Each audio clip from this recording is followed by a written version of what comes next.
প্যালেসে আসা দ্বিতীয় দিন কিন্তু প্যালেসের পুরো জায়গাগুলো একবারের জন্য ঘুরে দেখতে পারছিলাম না বৃষ্টির জন্য। কিন্তু আজকে যেহেতু আমরা আবার ঢাকায় ব্যাক করব, আমাদের হাতের সময় খুব কম চেক আউট করার আগ পর্যন্ত। সুতরাং যত বৃষ্টি থাকুক বা যত বাধাই থাকুক না কেন, এই সময়টাকে একদমই কাজে লাগাতেই হবে। খাওয়া দাওয়া শেষ করে আমরা একটা বাগি কল করলাম যে পুরো প্যালেস রিসোর্টটা আমাদেরকে যেন ঘুরিয়ে দেখায়। পুরো রিসোর্টটা ঘুরতে হলে 2বার বাগি চেঞ্জ করতে হয়। যেহেতু আমরা খাওয়া দাওয়া করার জন্য টাওয়ার বিল্ডিংয়ে এসেই ছিলাম, আর আমরা এখন টাওয়ার বিল্ডিং থেকে লেক সাইডের দিকে যাব, সেহেতু আমরা একটা বাগি নিলেই হচ্ছে। টাওয়ার বিল্ডিং এর সামনে সবগুলো বাগি বসে থাকে, সেজন্য বাগির জন্য অপেক্ষা করতে হয়নি। আমরা যাচ্ছিলাম প্যালেসের একদম গেটের অপর প্রান্তে, যেখানে লেক টেক আরো অনেক কিছু আছে।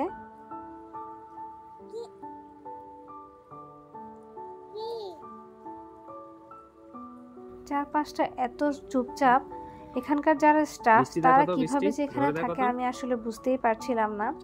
আমি নর্মালি এত চুপচাপ শুনশান নীরব জায়গায় থাকতেই পারি না, আমার খুবই ভয় করে। ফুয়াদ ভিলাতে রুম নেওয়ার পরও আমি খুব ঘ্যান ঘ্যান করছিলাম যে আমি এই রুমে কিভাবে থাকবো, কারণ জানালা দিয়ে যখনই বাইরের দিকে তাকাচ্ছিলাম দেখছিলাম ওখানে বানরগুলো ঝুলছিল।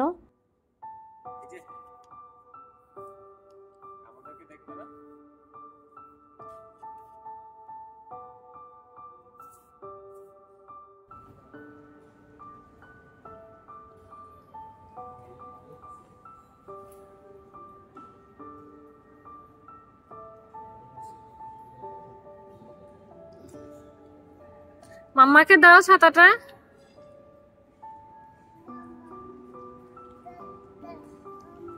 এটা হচ্ছে প্যালেসের মেন এন্ট্রি গেটটা, এখান দিয়ে প্যালেসে ঢোকা লাগে।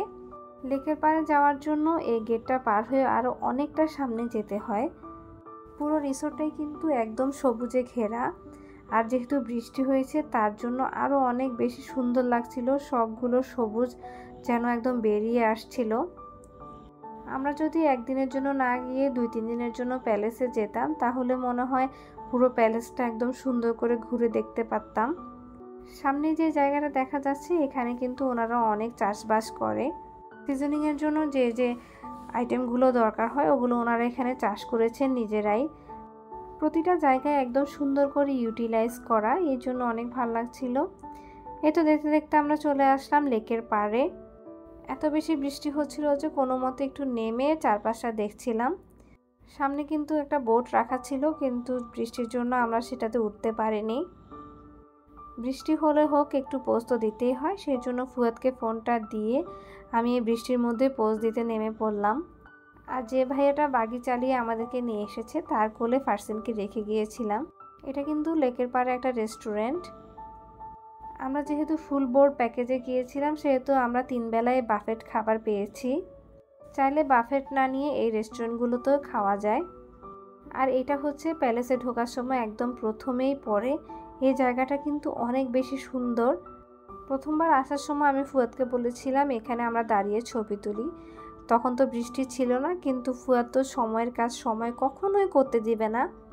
সেই সময়টাতে যদি আমি এখানে ছবি তুলতে পারতাম অনেক সুন্দর একটা ছবি আসতো, কিন্তু এখন চলে যাওয়ার সময় হয়েছে, বৃষ্টিও, কিন্তু তারপর আমি ফুয়াদকে বললাম আমি এই বৃষ্টির মধ্যে হলেও এই জায়গাটাতে ছবি তুলব।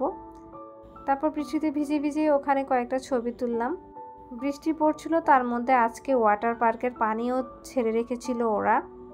আর আগের দিন যখন আমরা ওয়াটার পার্কে এসেছিলাম তখন কিন্তু পানি অফ ছিল, কিন্তু ফারসিন তখনও অনেক মজা করেছিল, যদিও বা পানি ছাড়া দেখলে আরও অনেক বেশি মজা পেত। শীতকাল তখনও আসেনি, কিন্তু বৃষ্টি পড়ার সাথে সাথে ওয়েদারটা এত বেশি ঠান্ডা হয়ে গিয়েছিল, আমরা তাই জন্য বেশিক্ষণ দেরি না করে রুমে চলে আসলাম। রুমে এসে সব ব্যাগ প্যাক করে চেক আউটের জন্য বের হয়ে গিয়েছি, কারণ যেহেতু আমাদের চেক আউটের সময় হয়ে গিয়েছে। সব কিছু নিয়ে আমরা এখানে ওয়েটিং রুমে অপেক্ষা করছিলাম। সিএনজি ডেকেছিলাম আমরা, সিএনজিটা আসতে যতক্ষণ সময় লাগে এখানেই বসতে হয়। ফারসিন কোনোভাবে ওয়েটিং রুমে বসতে চাচ্ছিল না, ও খুব রাগ করছিল। কি মনে করে আমি ফারসিনের একটা পাতলা সোয়েটার নিয়ে গিয়েছিলাম, সেটা আমার জন্য যে কি ভালো হয়েছিল, না হলে এই শীতে বাচ্চাটা যে কি পরিমাণ কষ্ট পেত তার বলার অপেক্ষা রাখে না। আমার বোন সবসময় বলে বাচ্চা নিয়ে কোথাও যেতে হলে সব রকমের কাপড়ই নিয়ে যেতে হয়, আর ওর কথা মতো এইবারে আমি ব্যাগ প্যাক করার কারণে এই যাত্রায় বেঁচে গিয়েছি। এটাই কিন্তু আমাদের প্যালেসের শেষ ব্লগ। এর পরের ভিডিওতে আপনাদেরকে দেখাবো কিভাবে আমরা ঢাকায় ফিরলাম, কি হলো আর কেমন খরচ পড়েছে।